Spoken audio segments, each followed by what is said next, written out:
Kelly Oubre has come out the gates hot and is playing more consistently than he has at any other point in his career. On his fourth stop in the NBA and in year 9, Kelly Oubre is averaging 20.1 points, 5.3 rebounds, and 1.3 assists in what many would consider his best year ever. The feeling around Hornet Nation is bittersweet, though, as the team sits in 13th place in the Eastern Conference and is 7-17 overall as they have dealt with the injury bug all year. Kelly Oubre is in the last year of his contract, and it pretty much seems inevitable that he will be moved before the trade deadline. In this video, I am going to break down a few different trade scenarios of where I think Kelly Oubre may end up, and we are going to get into that right after this. From the foe, you dig? Welcome to The Way I See It. I am Jamario Rashad. This is a Charlotte Hornet and Carolina Panthers fan channel. Please do me a favor by hitting the like button and make sure you subscribe, as I am on my road to 1K trying to get this channel monetized. Now that that's out of the way, let's go ahead and dive into the topic of the video. The first team, and the reason that most of you all watching this video are probably here, that I want to discuss would be the potential trade of Kelly Oubre to the Dallas Mavericks to play alongside Luka Doncic and Spencer Dinwiddie.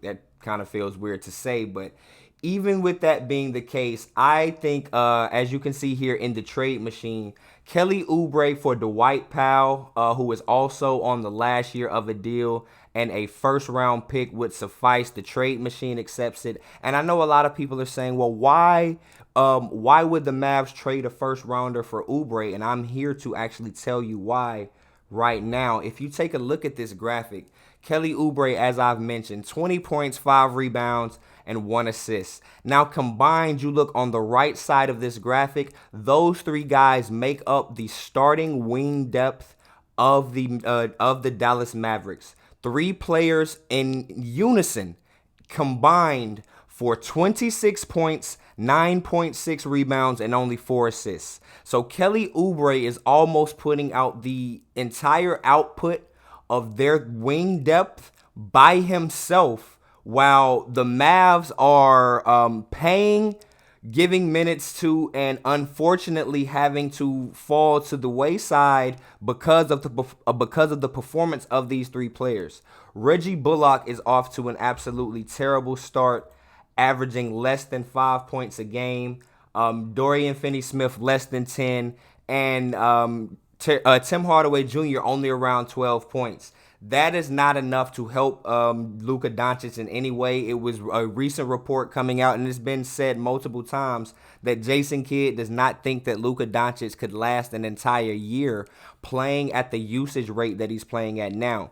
Kelly Oubre coming in and being a player unlike Bullock, unlike Finney-Smith, not being a player that needs a shot made for him, can get his own basket and can do it night in and night out. He would be a tremendous addition alongside Luka Doncic to help the Mavs, and I think this could help them get a great push. And as far as that first round pick, the Dallas Mavericks are never going to be bad enough to get a high lottery pick, or maybe a lottery pick at all. So I don't think Mark Cuban and whoever's in charge would find that much value in that pick, because whomever they would find would not be better than Kelly Oubre. And I think that is the reason why the Dallas Mavericks should and probably would make the move for Kelly Oubre. Now, moving on to the next team.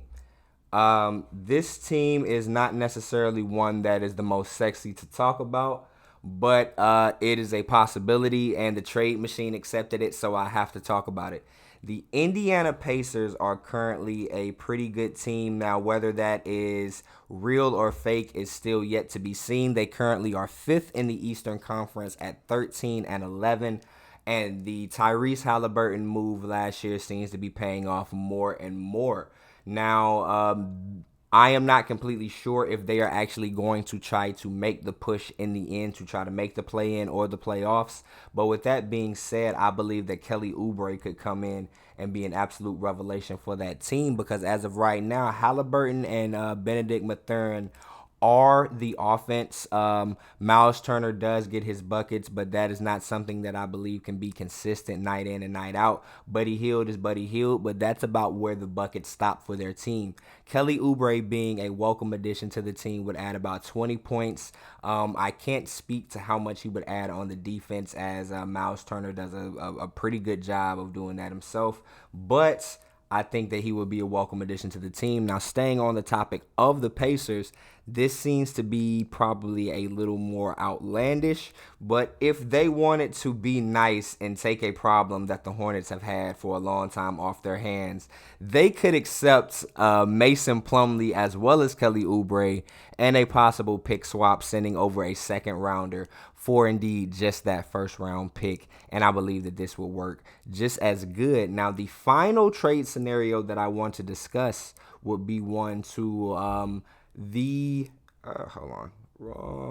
there it is, to the Knicks. Now, Cam Reddish has been moved from the Atlanta Hawks over to the New York Knicks, and he has still not found solid ground for him to land or take off on. Cam Reddish was one of my favorite players coming out of the draft. I am a Duke fan. I do not hide that, but he has not been the best NBA player whatsoever. Kelly Oubre would come in and finish up that five-man left-handed rotation that the New York Knicks have been trying to fill for the past year or so. To make the money work, we would have to accept a player that still is on a rookie contract. But my feeling about that is I do not mind, because of the inadequacies of James Bouknight, the inconsistencies of James Bouknight, and the overall lack of progression of James Bouknight. Adding guards to the